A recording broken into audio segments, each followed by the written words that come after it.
I would call it barbaric, and I would call it child abuse. Hello guys, and welcome back to my channel. If you're new to my channel, hello and welcome to my channel. My name is Summer. If you have never subscribed, just a quick reminder to say click that red button there that says subscribe, and after that click the bell sign. That way you get notification whenever I upload a new video. Before I say anything, I'm going to read this thing out to you guys word for word, and after that I will then say what I want to say about it. So this is Tobi Alabi. If you don't know, she's a big big Nigerian gospel singer. She's actually Yoruba gospel singer. Yoruba is one of the languages in Nigeria. So this woman is called Tobi Alabi, and she said, my mother checked to confirm I was still a virgin every 3 months. That is what it says, okay? And then when you read, then it says gospel musician Tobi Alabi has revealed how strict her mother was with her while growing up, especially when she started going to movie locations. In a recent interview with Punch, when asked if her mother supported her music career, Alabi said yes, she did, because she was also a singer. She always sang around the house. She believed that one didn't have to be immoral simply because she is a singer. Every other member of my family was not pleased with my music career, but my mother never took offense. She taught me that a female shouldn't be too close to men. For example, I was never bathed at the same time with my male siblings. My mother used to check if my virginity was intact every 3 months. Every 3 months interval before I got married, especially because I returned from movie locations. When I newly got married to my husband, we went to the National Theatre in Lagos to watch a movie.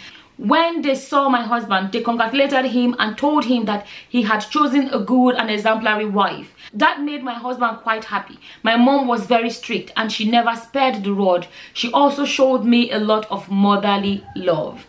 So that's what it reads word for word. I didn't want to say it. I wanted to read it for you guys word for word. Now, we all know, you know, if you're raised by an African parent, you all know our African parents can be very strict, and they can be very, like, teach you morals and try to tell you to stay on this path and do this and all of that. Now, that's fine.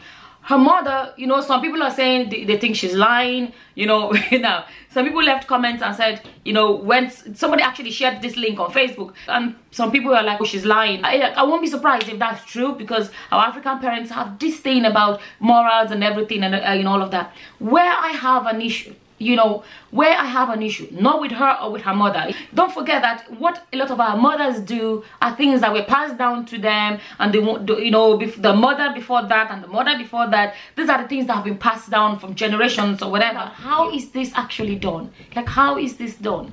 You know, and I checked and I saw, I'm sorry, but I can call it barbaric.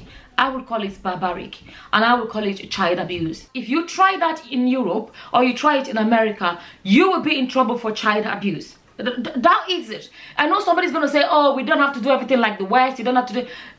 I value my African culture, but I'm just saying, there are some things sometimes we actually sit down and ask ourselves, is this actually right? Do you know what I mean? 100% teach our children to respect themselves, teach our daughters to respect themselves, and our sons too to respect themselves and respect their bodies. We should do that. But is it okay to go do, you know, is it okay to do this? Like, you know, is it really okay to do this? I think it's a violation of, I don't know, like, I just feel like it's very wrong. It is very wrong. So before somebody is going to say, oh, our African culture, let me tell you, there are many African cultures we have that we have dumped along the line because we have come to the realization that they are wrong. A lot of you would have known about the killing of twins. There was a time in parts of Nigeria where twins were killed because they were seen as an abomination, were seen as a taboo, as an abomination. And those babies used to be left to die because they were seen as not normal to have more than one child. But how many years down the road, we know now that it is normal. Do you know, we now know that that culture was so wrong. There was a time when if the king died, one of the servants would be buried alive with the king as an escort. But we know today that that's not right. There's so many things we have done. There's so much we have learned along the way that no, it's actually wrong, and we stopped it. Our forefathers did it, but one day we realized no, it's actually not right, and we abandoned these things. So the same way, don't always be in a rush to say, oh, it's our culture, it must be done. not everything that is our culture is right, and not everything that is Western culture is right. We have to start, you know, we have to start thinking and rethinking things to pick between all the cultures and say what is right and what is wrong. Not because it's my culture or because of what, simply about what is right and what is wrong. Okay, now where I really want to hammer on, to, you know, to focus on is this. We teach our girls to remain untouched. We teach our girls to remain virgins, which, why not? There's nothing wrong with telling our girls to respect their bodies. That is fine. But do you know what the problem is? Why is it only our girls that have to respect their bodies? Why? Why? Okay, you want the girls, we all want the girls to remain virgins, but how many people are teaching the boys to be virgins as well? So who are the girls sleeping with? So all these girls that have been disvirgined, who is disvirgining the girls? So it's okay for the boys to, you know, do whatever they want to do, sleep around, and, you know, just don't give a damn. You know, it's okay for them to do that. It's okay for the boys to disvirgin all the girls in town, disvirgin all the girls in the village, but when they want to be married, they are entitled to a virgin. You know, they say that's the best thing you can give your husband. That's the best thing a girl can give her husband on the wedding night, is her virginity, you know, and all of that. And then what does the man have to give her? They never talk about telling boys to respect their bodies. No, they are boys. So the boys that are free to disvirgin all the girls in town, right? On the wedding day, they are entitled to a virgin. It's an entitlement for the boys and not for the girls. The girls that are getting disvirgined, who is disvirgining them?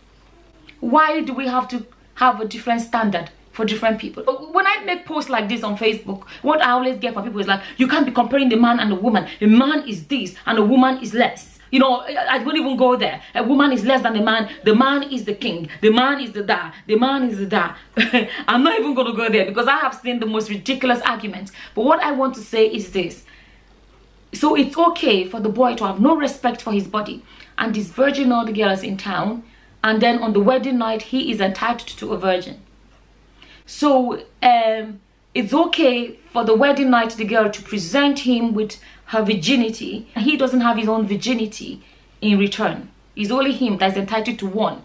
If we are going to teach our girls to respect their bodies, let's teach the boys to respect their bodies too. Don't forget, the girl cannot disvirgin herself. It takes the boys and the girls for these things to happen. So let's stop setting a different standard for the girls and a different standard for the boys. If we are going to teach our children to respect themselves, let's teach them in equal measures. You know, like I said, I'm not talking about Toby Alabi about this, but that got me thinking. You know, I started researching into this and I was shocked at that the fact is actually a practice. Actually a practice. I understand parents advising their daughters and their sons, but going that far to investigate, and don't forget, it is something that is passed down from the generations and the generations before. You can't do it. Keep a different standard for the boys and a different standard for girls. They should all respect themselves. And like I said, if the boys in the village want to have a virgin girls, then they should stop disvirgining the girls as a lady, and, you know, respect yourself and respect your body. Definitely 100%. But all I'm saying is, all this culture that brings inequality, let him come, let him come. All these cultures that have inequalities between the boys and the girls is not going to lead anywhere. What do you want? Come. Why are you crying? What's wrong? Why are you crying? You wanted to come in, is it? Yeah. But he's not going to stay, you see? Yeah. He's not going to stay. So, see? So yeah, it's not gonna work that way. It's not gonna work that way. It has to be. So don't go disvirgin all the girls and then on your wedding night you want to get a virgin. Doesn't make any sense. We can't keep setting different standards. It's not gonna work. It takes two. You know, for this to be possible, it takes two. And you're distracting. Like, isn't it common sense that it takes the guys that disvirgin the girls? So we should teach our sons as well to stop disvirgining these girls so they can have virgins on their wedding night. That is true. And then secondly, another question is, does a guy who has already been sleeping around deserve to have a virgin on his wedding night? Does a guy who is not a virgin deserve a virgin? So why do we create this impression that it's okay for the guys to do whatever they want to do with their bodies, but on the wedding night they are entitled to a virgin? You know what I mean? This idea of setting different standards is just... So that's what I think about it anyways. When I read that, like I said, this has nothing to do with Tobi Alabi or her mother. Like I said, it's a culture that's been handed down, and some people practice it without even giving it a second thought. But I wanted to... That gave me a reason to want to talk about it. That's how I feel about it anyways. Thank you all for watching. Until the next time, guys. Bye-bye. Bye. It's goodbye, friends, and goodbye, folks.